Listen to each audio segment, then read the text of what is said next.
Hai,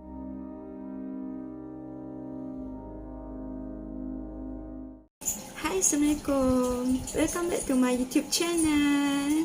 Jadi hari ni video special sikit.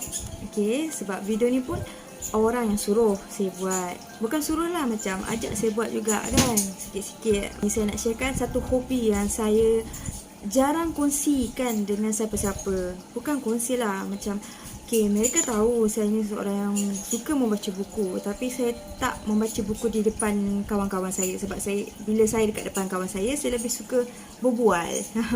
Sebab kesian lah kan, kalau kawan kat depan kita asyik baca buku, macam tak indah kan. Tak boleh. No. Tak boleh macam tu. So kena lah layan kawan kita. Okay, jadi hari ni saya nak buat satu book review yang boleh dikatakan amat popular untuk berapa bulan ni. Okay, buku ni baru je dirilis berapa bulan yang lepas.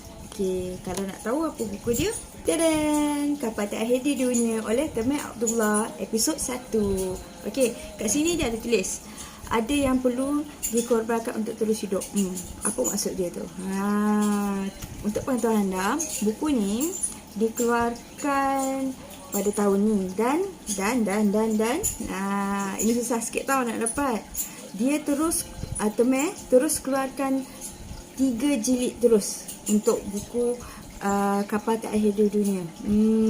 Susah tau nak dapatkan seorang penulis yang keluarkan terus 3 series terus dari novel-novel mereka tau.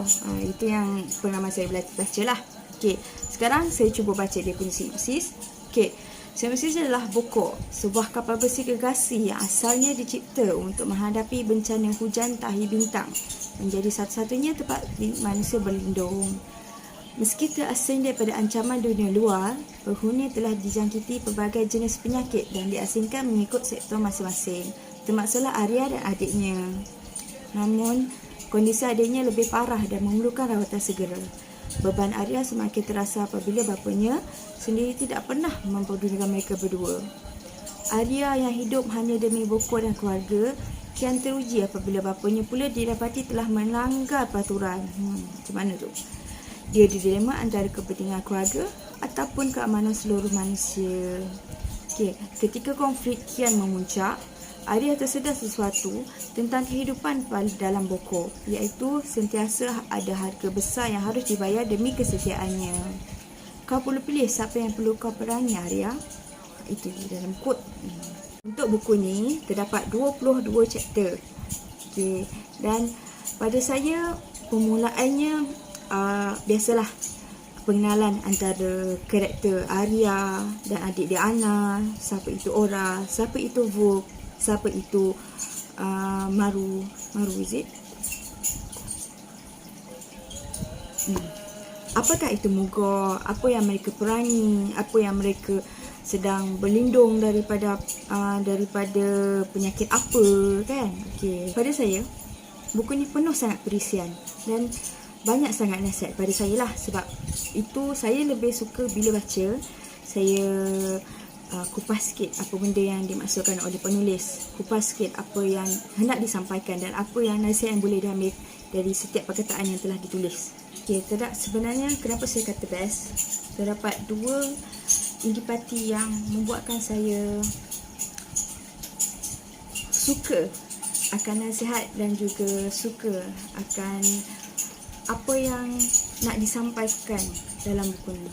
Satu adalah hubungan kekeluargaan dan satu adalah kesedaran tekanan terhadap manusia. Okay. Saya nak terangkan sikit pasal hubungan kekeluargaan dalam buku ni. Dalam buku ni menggambarkan seorang ayah tidak bertanggungjawab dan juga seorang anak yang amat mengambil berat terhadap adiknya. Okay.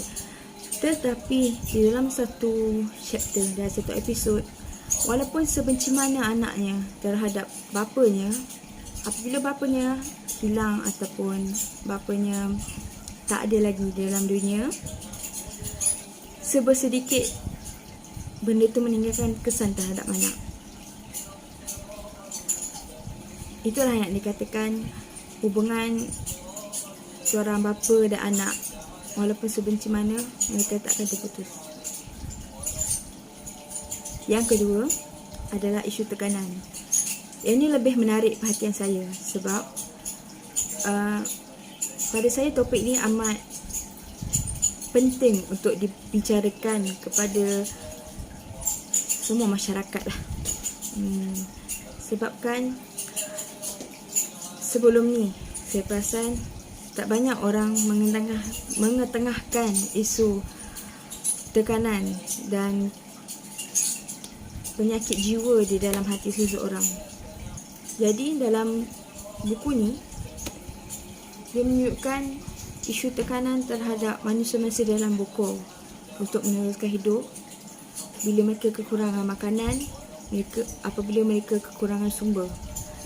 Tiga-tiga ni membuatkan saya teringat kepada sesi PKP kita, yang bagaimana kita tidak boleh keluar, di mana kita ada yang terpaksa di kuarantin dan tidak mencukupi makanan, ada juga kehilangan pekerjaan dan sebagainya.